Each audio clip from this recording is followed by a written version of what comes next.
Let me ask you a question. What do you do if you're a musician, working the mean streets of New York City, trying to get paid for your work? You see, you've made some compositions, but thanks to some hot new tech, anybody can copy it and hear the songs, the music that you wrote, and you don't get paid a single penny. And New York City isn't cheap, it's rough for a musician to make it. But this new tech, and you'll admit it is a marvelous invention, makes it hard for you to make a living. But the tech does have its limitations. It's easier to copy and share your tunes, for sure, but they still need to be copied by someone, transferred to media. And that limitation, that drawback, gives you a crack where maybe, just maybe, you can get paid for your music. This is the situation Victor Herbert found himself in, a little over 110 years ago. And we're going to look at exactly what the ramifications of his solution was in this episode of the Implausipod.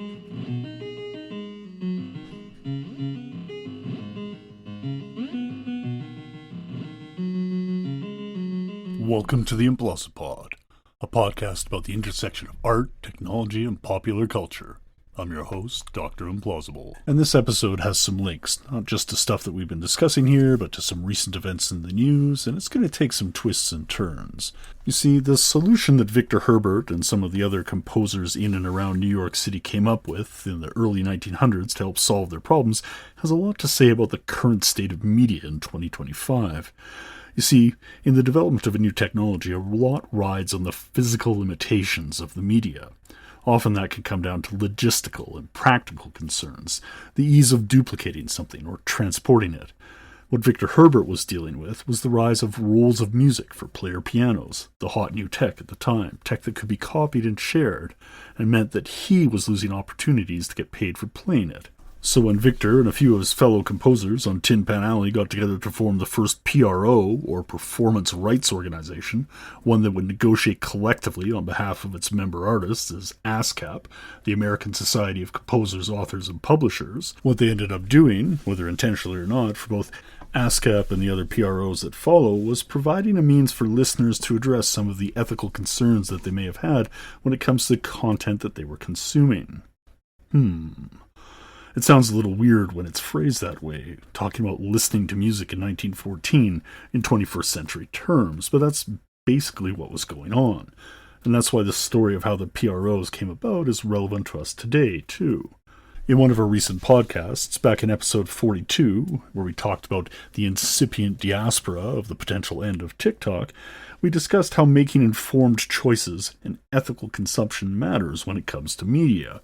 At the beginning of our episodes, we sometimes mention that we're not on Spotify and that this is an intentional act. I'm not a fan and I don't like their business model, so I'm not using them. In late 2024 and 2025, some news came out about how Spotify was using AI-generated content, algorithmically developed for easy listening. And the reasons why we're not on Spotify became crystal clear. Now, finding there's a market for endlessly looping smooth jazz isn't that surprising. It's a concept that became so ubiquitous that a word was coined for it, muzak.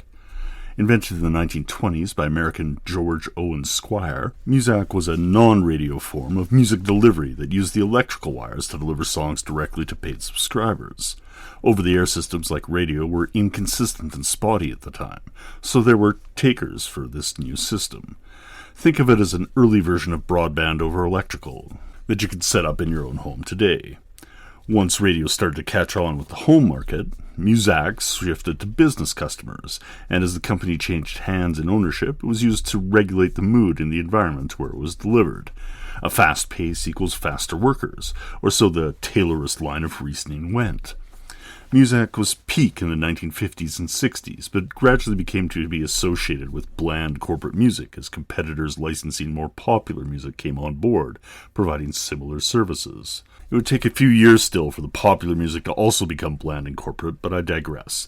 By the time the competitors started appearing, muzak had become a genericized trademark like Jell-O, and it doesn't really make a difference what version of elevator music you end up hearing, just that you're hearing it. Which is where Spotify comes back into the story. I said the endlessly looping background music isn't that big of a surprise. How they are generating it is. The use of AI for the delivery of music represents a sizable shift, and so in this episode of the Implausipod, we're looking at the spirit in the machine, or in this case, the spirit of the E0049. And here's where we'd cue up that Rush song if I had a budget for music licensing, or even for the Muzak version. I'll trust that you can hum along.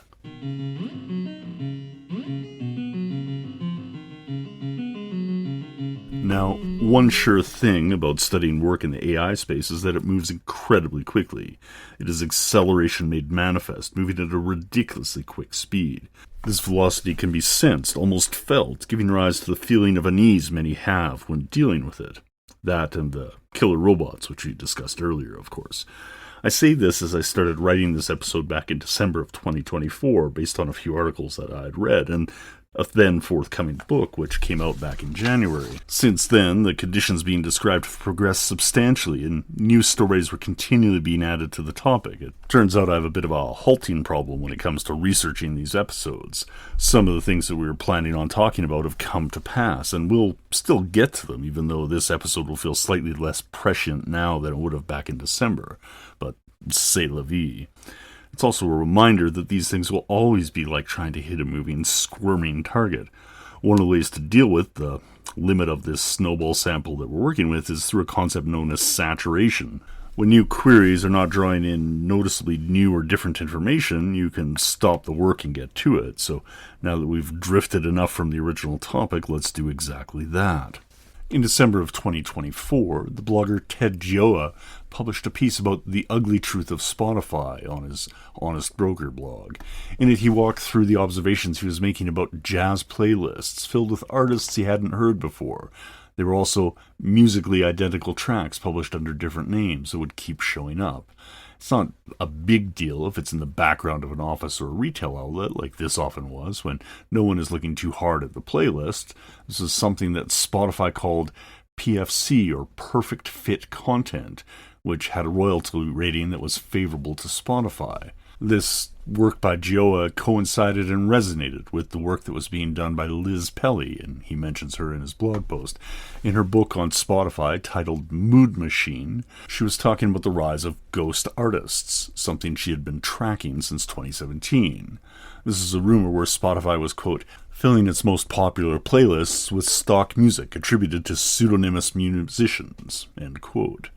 Much like the Muzak Corporation of 80 years earlier, the thought was that Spotify might be making the tracks in-house, all in an effort to lower royalties in a market where streams were already fractions of a cent. And perhaps this is the moment where a little background on Spotify is in order. In 2025, it is a ubiquitous brand name for streaming music, but it had to start somewhere. Spotify is a Swedish online services company specializing in the delivery of streaming audio.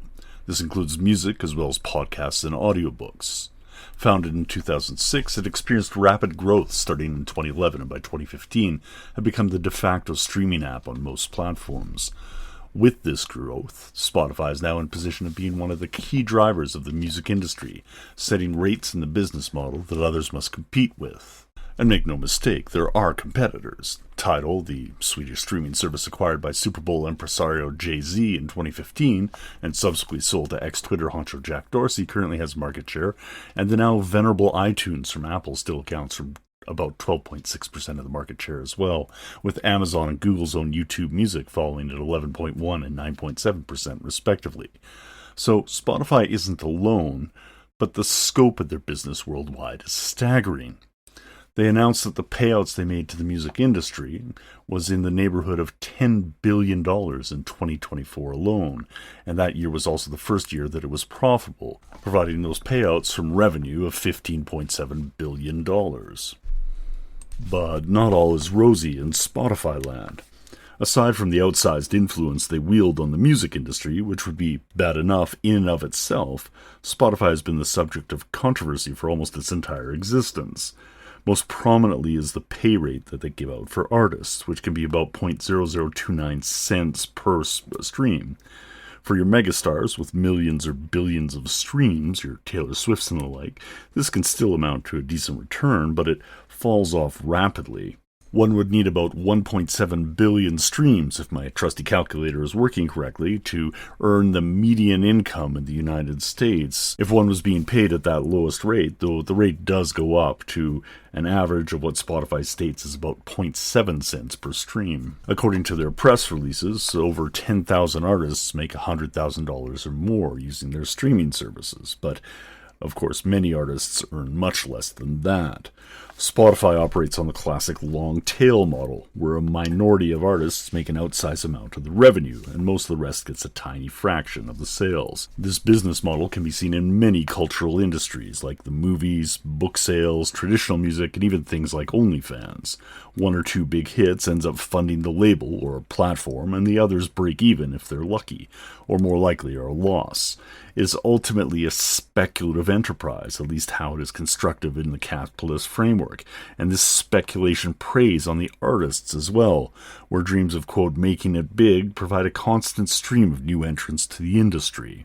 This nigh unending flood of new artists and content has been why the CEO of Spotify, Daniel Ek, has said on record on Twitter in 2024 that, quote, the cost of creating content was close to zero, end quote. Or sometimes less than zero, as much of the expenses of music production are borne by the artists, and even after all that effort, they may not recoup anything if they list on Spotify. In November 2023, Spotify announced that they would no longer pay artists for less than 1,000 streams, effectively cutting off many small artists from earning any income whatsoever from the platform. And the list of Spotify's misdeeds grow from there. While cutting off small artists from revenue, they turn around and take those funds to finance high-profile artists like Joe Rogan and others. And recently, Spotify CEO Daniel Ek made the headlines for $1 billion investment in drone warfare company Helsing, of vampire hunting fame, a German defense contractor which uses AI for the control systems in its aerial and underwater swarm drone technologies. They also create a virtual environment which provides the drones with spatial awareness, and we'll look into that in a future episode. Their technologies are currently being actively used in the Russo-Ukrainian war. X investment has caused an uproar among some Spotify users, with cancellations being directly attributed to that connection and investment. And of course, along with all that, there's the aforementioned PFC.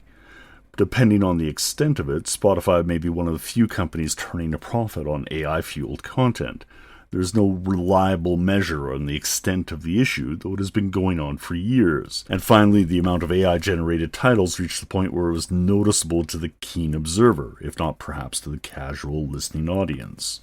All of these reasons, and a few more besides, are why you can't find the Implausipod on Spotify. Like we mentioned earlier, it's an intentional act. When podcast creators say that they're available everywhere, or on all platforms, then they're saying that the issues with the platform don't matter to them. There's a degree of what I like to call platform illiteracy going on, but we'll save that topic for a later date.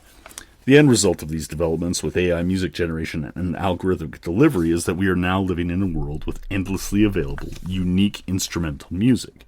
So much of it is being created that you could listen for a lifetime and never hear the same song twice. Now, this is also technically true under the current model, with 120,000 new tracks hitting Spotify every day, according to a 2023 article by Murray Skisson. But again, our focus here is on the AI-generated music. Hold that note in your head, that little snippet of the interstitial music we use for the show. We'll get back to that in a hot minute. We need to address the question at hand. What's the problem with AI-generated music anyways? About 6 months ago, there was a trend of AI style covers, playing Metallica in the style of a 50s doo-wop band or whatever. And while that was an amusing exercise, the novelty soon wore off. There's only so much of that kind of act that you can take, as Richard Cheese and Me First and the Gimme Gimmes can well attest. Clearly, that kind of style cover or genre switch can be done without AI, but all the Transformers are doing is accelerating the process, filling some niches that otherwise might never get explored. If AI-generated music is filling a need there, and otherwise is mostly supplanting the niche previously occupied by Muzak for inoffensive background noise, what's the issue? Perhaps the issue is quote-unquote authenticity. I say that because literally as I was in the middle of recording this, a news story came out about a hot new band on Spotify called Velvet Sundown. They play a radio-friendly mix of 70s rock and indie pop, and they had amassed over 1 million monthly listeners when people began looking to see if there was more info, because it's not like music fans are the ones to become obsessive about their favorite band. And what those music fans noticed was something that had a lot in common with the music noticed by Liz Pelly and Ted Gioia earlier. Odd connections and inconsistencies, and a lack of the data or digital footprint we'd expect to see of a band if they had been around for a while.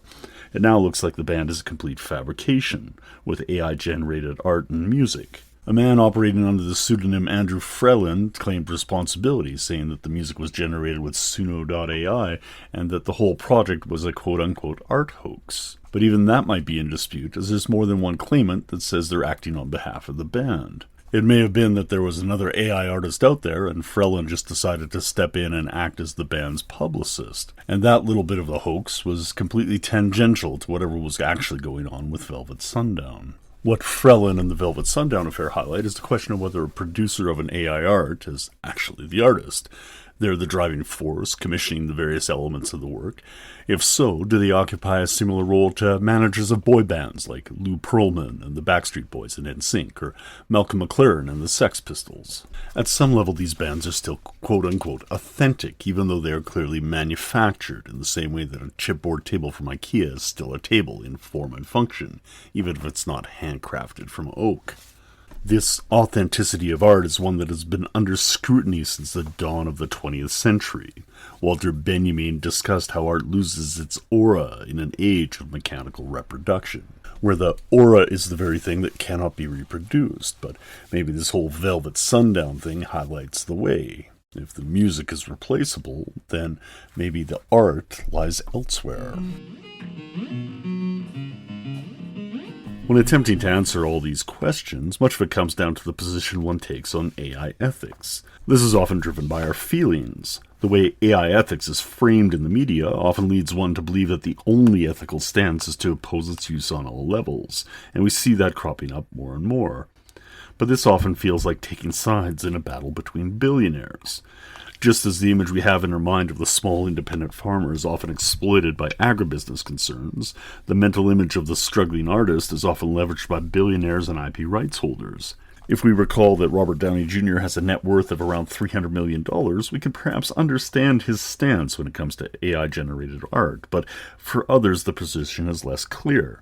And as we're talking about songs here, perhaps we could focus on the music industry.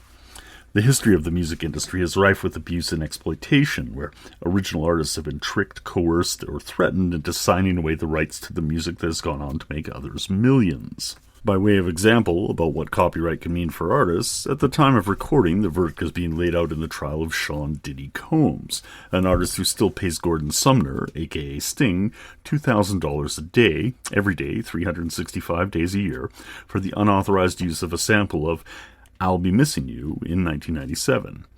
At the time of his arrest, Combs had a net worth of $400 million. Sumner has a net worth of over $500 million, and Combs' former collaborator Jimmy Page has an estimated net worth of $180 million. These artists have not done poorly. And granted, these artists are household names with enduring legacies, but much like the farming analogy above, when looking at it from a distance, it appears we are caught up in a proxy war between billionaires. We may not want to be simping for either side in this fight. What confounds that ethical calculation when it comes to modern music is that much of the industry operates as a form of rentier capitalism. This is where property is held without new investment and used to extract rents. The intellectual property, the stuff under control of the rentier in this case, is used for value extraction, and they're not really adding anything new to the system. The near-endless ownership of IP can be seen as the enclosure of the digital media commons, where the AI companies turn everything into soil and culture, fighting against the enclosure of the analog media commons by the old guard media companies operating under the established paradigm. So what's the solution to this entrenched warfare between media titans, old and new? We're not trying to rehabilitate Spotify. Rather, we're here to adapt the idea of an artist's rights organization for use in an age of generative AI. If we accept that there are valid uses for AI, and there are, we talked about this in episode 38, then there needs to be a path forward to dealing with this. And, as we hinted at in the beginning of the show, our friend Victor Herbert and ASCAP show us one of the ways that this might be accomplished. And there's been some very recent moves forward on this front. The Creative Commons organization has recently announced CC Signals, a licensing framework that will, quote, allow dataset holders to signal their preferences for how their content can be reused by machines based on a set of limited but meaningful options. In addition, recent court cases have found that some of the data gathering done by the AI companies falls under the provisions of fair use. Together, these don't cover every instance. It's still early days, but it does show that there is a path forward out of this to something that's equitable to the parties involved. Of course, here's the big twist, which probably wasn't much of a shock if you parse the punny episode title. There's more than just the ethical question behind AI-generated music, one that the AI PROs may help ameliorate, but cuts us all closer to the core. We are seeing a great deal of échange, of technological replacement, come to the music industry. For musicians, finding themselves replaced, or that an algorithmically generated smooth jazz muzak is good enough in a lot of instances, does this call into question the very nature of art and creativity itself? This appeal to creativity, the ad creo or ad fascio, depending on how my Latin is working, is something that has been called for increasingly during the debates around AI in the cultural industries, dotting YouTube thumbnails and memes on Blue Sky and everywhere in between.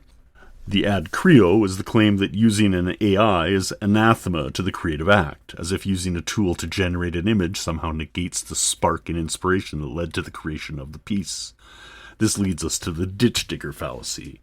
The counter to the ad creo, of course, is that what do you think creativity actually is? Let me illustrate that question by an example. It has long been observed in nature that crows are particularly clever, that given sufficient motivation, usually a treat, they can use sticks or bits of wire to fish out a treat from within a pipe or other closed environment where one wouldn't expect the crow to be able to navigate at all. This anthropocentric conceit of them having a limited bird brain refuses to let us believe what we are witnessing before our eyes. But even more complex behavior has been observed in crows. They appear to hold grudges. Yes, the bird's got beef, and these grudges can both persist for years and be shared amongst the group. Observations of crows engaged in group attacks, gaining up on smaller animals or humans who cross them, has gotten so bad that trackers have been set up in cities like Vancouver and Seattle to show the incidences and locations where the attacks have been fiercest, and the research is growing. The field of ethology is the study of the behavior and communication of non-human animals, and has been producing fascinating findings that challenge our anthropocentric view of the world, much like the one we just mentioned. We are constantly finding creativity, communication, and intellect within the natural world the more we observe it.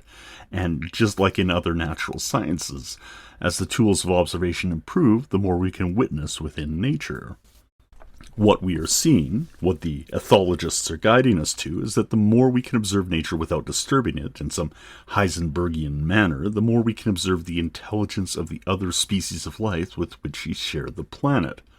And it leads us to ask, are we going to continually redefine intelligence as the ethologists uncover more and more ways that animals are smarter than we think they are? Is intelligence something anthropocentric, something we can only think of in human terms? If intelligence abounds around us in nature in ways that were previously reserved for us, in terms of problem-solving, communication, emotion, grief, and so on, perhaps we're not as special as we like to think. And this potential fills us with existential dread. When it comes to creativity, perhaps our role is much more limited. Perhaps our role is that of the watchmaker, not the machinist building the gears. Recall the concept of the allographic art that we introduced back in episode 38. This is the creation of art by other hands, the artist as architect or programmer, as choreographer or composer, the kinds of artists who Victor Herbert brought together when founding the first performers' rights organization. Here, art is a question of control, and the skills in shaping art differ depending on the media. Within computing, one of the enduring tropes is that the users are like unto wizards, entreating with demons in order to coax magic from the thinking sand. Here too they must deal with the spirit of the E0049, the ghost in the machine. Once again, thank you for joining us on the Implausipod. I'm your host, Dr. Implausible. You can reach me at drimplausible@implausipod.com, and you can also find the show archives and transcripts of all our previous shows at implausipod.com as well. I'm responsible for all elements of the show, including research, writing, mixing, mastering, and music, and the show is licensed under a Creative Commons 4.0 share-alike license. You may have also noted that there was no advertising during the program, and there's no cost associated with the show. But it does grow from word of mouth of the community, so if you enjoy the show, please share it with a friend or two and pass it along. There's also a Buy Me a Coffee link on each show at implausipod.com, which will go to any hosting costs associated with the show.